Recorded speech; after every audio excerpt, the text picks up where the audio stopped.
சென்னையில் தனியார் வங்கிக்குள் புகுந்து வங்கி ஊழியரை அரிவாளால் வெட்டிய சம்பவத்தால் பெரும் பரபரப்பு ஏற்பட்டது.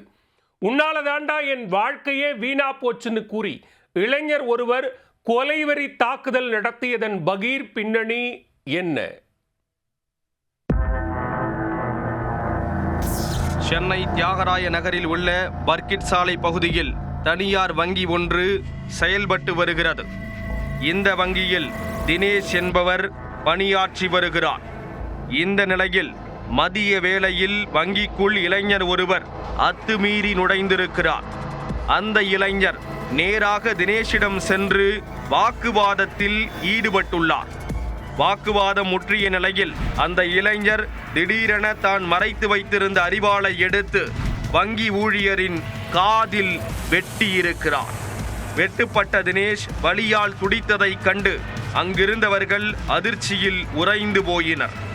மேலும் உன்னாலதாண்டா என் வாழ்க்கையே வீணா போச்சு என கூறி இளைஞர் அழுதபடியே அங்கேயே நின்றுள்ளார்.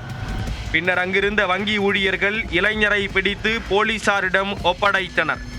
சம்பந்தப்பட்ட இளைஞரை பிடித்து மாம்பலம் போலீசார் விசாரணை நடத்தினர். அதில் வங்கி ஊழியரை தாக்கியவர் புதுக்கோட்டை மாவட்டம் மணல்மேல்குடி பகுதியைச் சேர்ந்த 35 வயதான சதீஷ் என்பது தெரிய வந்துள்ளது. இவரும் வங்கி ஊழியர் என்பதுடன் முன்பகை காரணமாக தினேஷை வெட்டியதும் அம்பலமாகியுள்ளது. கடந்த 2 ஆண்டுகளுக்கு முன்பு தினேஷும் சதீஷும் சென்னை நந்தனம் பகுதியில் உள்ள தனியார் வங்கியில் பணியாற்றி உள்ளனர். அந்த வங்கியில் தினேஷ் சேல்ஸ் பிரிவு மேனேஜராகவும் சதீஷ் சேல்ஸ் பிரிவு ஊழியராகவும் பணியாற்றி வந்துள்ளனர். அப்போது திடீரென நன்னடத்தை விதிமீறல் காரணமாக சதீஷை பணியிலிருந்து நீக்கி வங்கி நிர்வாகம் உத்தரவிட்டுள்ளது. தனது வேலை பறிபோனதற்கு தினேஷ் தான் காரணம் என சதீஷ் நினைத்துள்ளார்.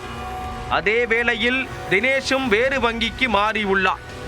இருந்தபோதும் கடந்த சில மாதங்களாக தினேஷை பழிவாங்கும் நோக்கில் அவரை சதீஷ் தீவிரமாக தேடி வந்துள்ளார். இந்த நிலையில் அவர் தியாகராய நகரில் உள்ள தனியார் வங்கியில் பணியாற்றி வருவது தெரிய வந்துள்ளது. உடனே அங்கு சென்ற சதீஷ் தனது வஞ்சகத்தை தீர்க்கும் நோக்கில் தினேஷை கத்தியால் தாக்கியது விசாரணையில் தெரிய வந்துள்ளது.